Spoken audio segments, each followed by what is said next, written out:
काबिल पिक्चर देखी?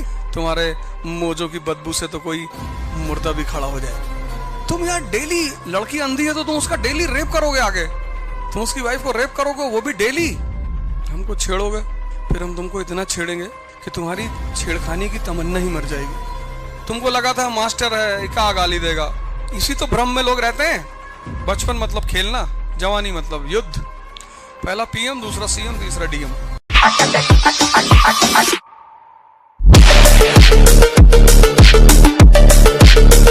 आईएएस बनना लोगों का एक नशा है। भारत जैसे देश में जहां पैसा खर्चा करके भी सुविधाएं नहीं मिलती, ये सबसे बड़ी वजह है। लेकिन जिस देश में पैसे देकर सुविधाएं ना मिले, आप देखो बहुत सारी चीजें आप पैसा देने को तैयार हो फिर भी नहीं मिलेगी आपको। कोरोना के टाइम पे जिनके पास बाहुबल था वो ऑक्सीजन का सिलेंडर ही उठा ले आते थे, किसी पेशेंट को लगाए निकाल ले गए, ताकत ही काम आई।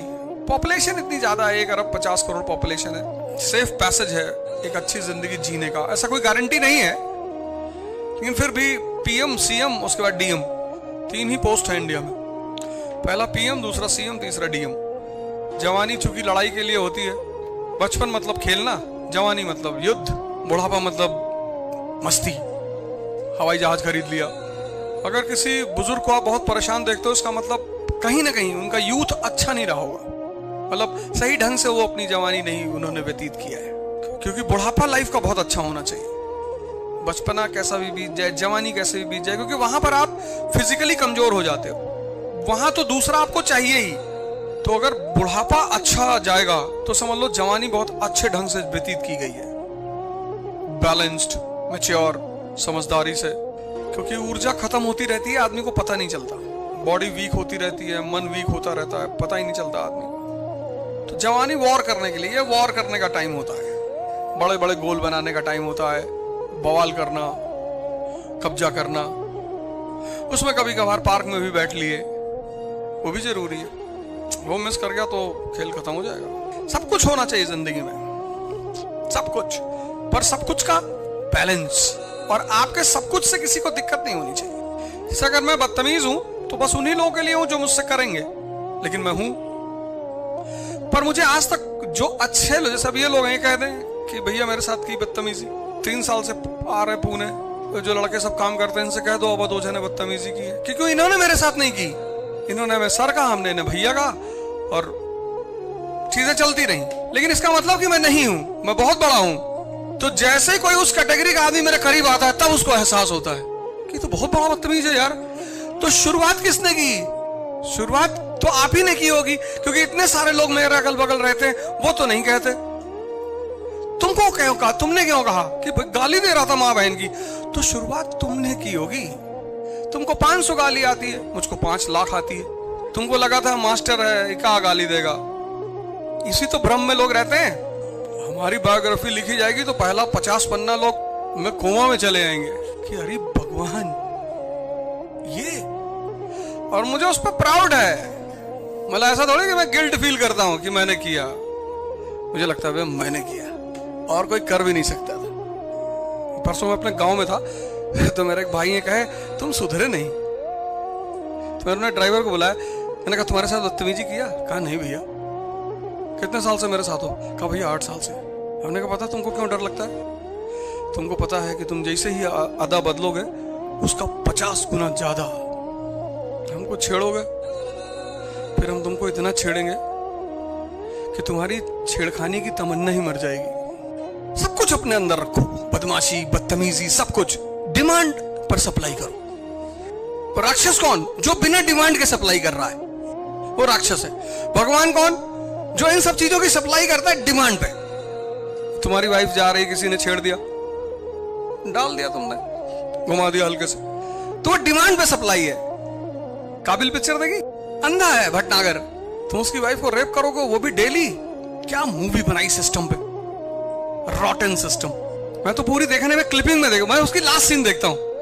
लास्ट जब वो इंस्पेक्टर वो जाता है उसके पीसीओ पे, कहता भैया ये आपके यहाँ पे आके फोन करता था ना, पहचानो यही आदमी था। आवाज बदल बदल के फिर पलट के देखता है, कहता अगर मैं देख पाता तो जरूर बताता। कि व्यक्ति अपराधी है नहीं इस कंट्री का, उसको बनाया जाता है। तुम यार डेली, लड़की अंधी है तो तुम उसका डेली रेप करोगे आगे, इस कंट्री में क्यों इतने लोग आईएएस बनना चाहते हैं? उसकी एक सबसे हिडन वजह यह है क्योंकि अगर वो कमजोर है तो हर जगह परेशान हो रहे हैं। कोई लाइन में से धक्का मार के बाहर कर दिया, चल पीछे चल। अब हर आदमी हर जगह नहीं लड़ सकता ना।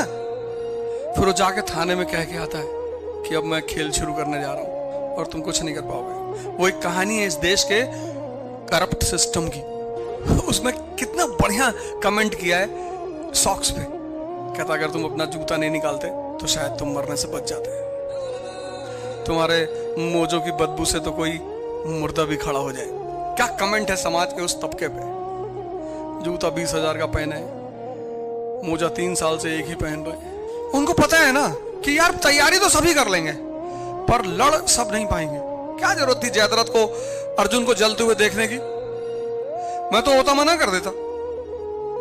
मैं जयद्रथ को जाने ही नहीं देता अर्जुन को मरते हुए देखने की।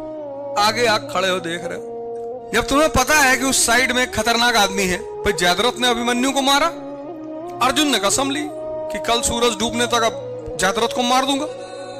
अगर जयद्रथ उस दिन नहीं जाता, अर्जुन खत्म, कौरव जीत जाते। एक सिंपल मूव से। बेवकूफ आदमी आग खड़े होकर देख रहे। मैं जयद्रथ को बांध के अंडरग्राउंड करवा देता कि आज नहीं निकलोगे, आज तुम निकलोगे ही नहीं जब तक रात के 12 नहीं बज जाते और अर्जुन की राख लोटे में नहीं आ जाती, क्योंकि वहीं पे मैं हमारी जीत सुनिश्चित हो जाती। भगवान कृष्ण ने अर्जुन से कहा कि यार तुम क्षत्रिय हो यार, हथियार लेके जाओ चिता पे, ऐसे नहीं जाते हैं। उसने पिस्टल लगाई, चल दिया। जयद्रथ सामने ही खड़ा था।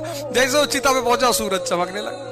अर्जुन ने कृष्ण की तरफ देखा, बोले आप क्या देख रहे हो, सामने खड़ा है, टारगेट ले लो, मारो, खुल जाएगा तुरंत।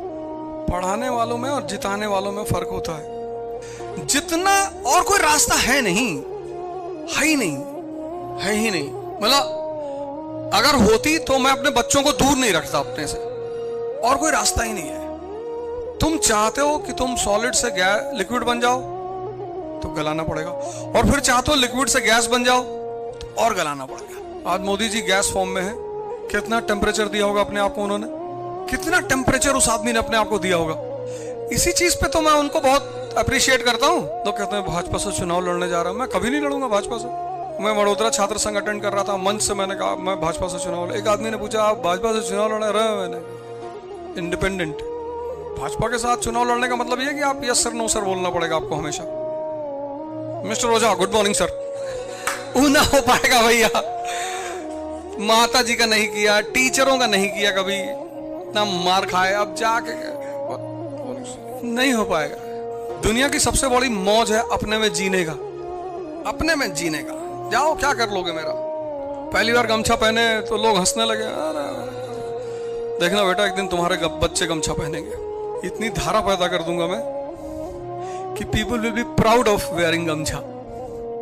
किसी एक को तो आगे बढ़ना होता है ना। जिस दिन मैंने व्हाइट हाउस में गमछा उमछा पहन के बोल दिया, यहां से लेके आयरलैंड तक कब्जा, और जिंदगी में करना क्या है। बीपी ऐसे ही बढ़ती है। ऐसे लोग बीपी के पेशेंट यार। लेकिन तुम घबराओ मत यार, तुम लोग सही, मैं जो तुमसे कह रहा हूं, तुम को अपने आप को टेम्परेचर देना ही पड़ेगा। आज दे लो, क्योंकि अभी शादी नहीं हुई है, अभी किसी का बोझ नहीं। बोझ मतलब किसी का जिम्मेदारी, बोझ तो गलत वर्ड है, जिम्मेदारी नहीं है।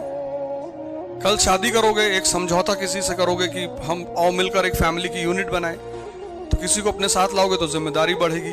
फिर जिम्मेदारी, फिर दोनों लोग समझौता करोगे कि यार बच्चे पैदा कर लिया जाए, तो किसी को नीचे लेकर आ रहे हो तो उसकी भी जिम्मेदारी बढ़ेगी, उसको खिलाना पिलाना। या तो पैदा ही मत करो। फालतू में किसी की जीवन क्यों बर्बाद करना।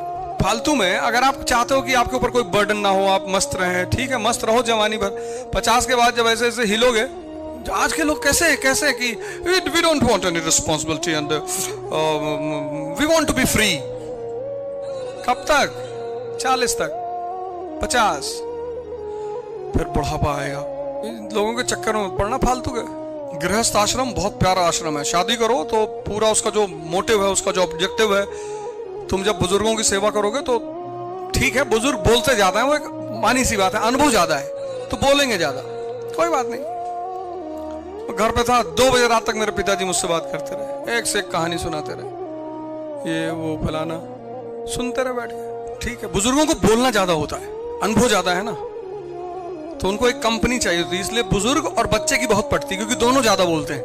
अब क्या हुआ, वो सीक्वेंस खो गया, इसलिए जो बच्चे होते थे बहुत मैच्योर होते थे, दादा के साथ रहते थे, दादा उन्हें एक से एक कहानियां सुनाता था। कि एक बार हम जा रहे थे, शेर सामने पड़ गया, उसके मुंह में हाथ डाल दी, तो लड़का सोचता कि दादा शेर के मुंह में हाथ डाल दिया, हम कुत्ते के मुंह में डाल देंगे, तो थोड़ी तो हिम्मत उसके अंदर भी पैदा होती थी। अब दादाओं को काट दिया गया, मेड के सहारे कर दिया। मेड आपके बच्चे को क्यों हिम्मत देगी? एक मेड जो है वो अगर आपके बच्चों को पाल रही है, तो आपके बच्चे को वो हिम्मत क्यों देगी, साहस क्यों देगी? उसके पास होता तो वो मेड ही क्यों होती?